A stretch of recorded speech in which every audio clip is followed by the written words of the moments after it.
কুরুক্ষেত্রের যুদ্ধ যখন শেষ হয়ে গেল, যুধিষ্ঠির হস্তিনাপুরের সিংহাসনে সম্রাট হয়ে বসলেন। তার আরও 4 ভাই তার সঙ্গে বসলেন। তখন মাতা কুন্তী তিনি বললেন, আর আমার কি, এবার তো আমার ছেলে রাজা হয়েছে, আর আমার সুখেই সুখ, তাই তো? আমরা হলে তাই বলবো, কিন্তু মাতা কুন্তী সেটা কখনো ভাবেননি।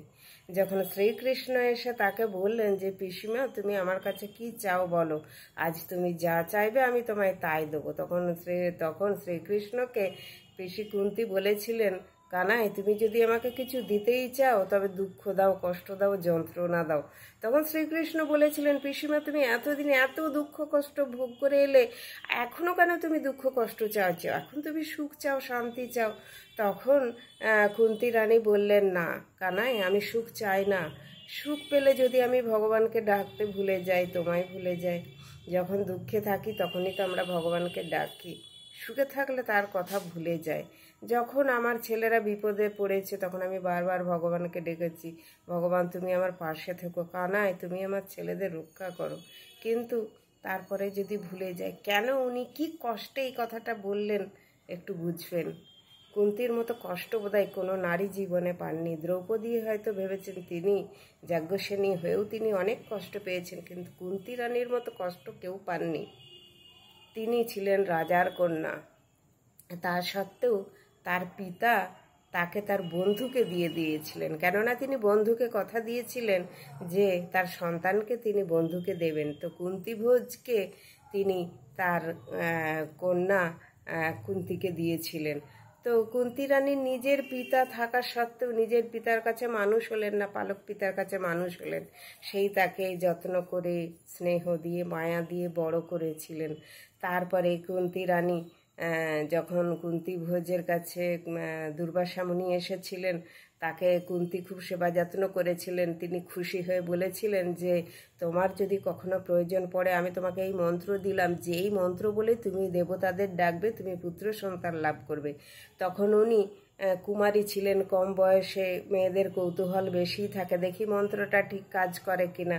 তখন কুন্তী সূর্যদেবকে আবাহন করেছিলেন এবং দুর্ঘটনাবশত তার পুত্র কর্ণের জন্ম হয়েছিল। তো কি করবেন, কুমারী, তার তখনও বিবাহ হয়নি, সেই পুত্রকে তিনি রাখতে পারবেন না, যতই দৈব সন্তান হোক। সে তখন কর্ণকে ভাসিয়ে দিয়েছিল। কিন্তু তার আগে সূর্যদেবের কাছে বর প্রার্থনা করে নিয়েছিলেন, যেহেতু সে মা, বলেছিল আমি তো আমার পুত্রের কাছে থাকছি না, আমার পুত্রের বিপদে আপদে আমি তাকে রক্ষা করতে পারবো না, প্রভু তুমি তাকে এমন জিনিস দাও যাতে সে চিরজীবন নিজেকে নিজে রক্ষা করতে পারে। তখন সূর্যদেব কর্ণকে কবচ আর কুণ্ডলটি দিয়েছিলেন যাতে সে নিজেকে রক্ষা করতে পারে। তারপরে কি হলো, পাণ্ডুর সাথে বিয়ে হলো। বিয়ে হওয়ার পরেও সে পাণ্ডুকে নিয়ে কোনোদিন সুখী হয়নি, স্বামী সুখ কোনো দিন পায়নি।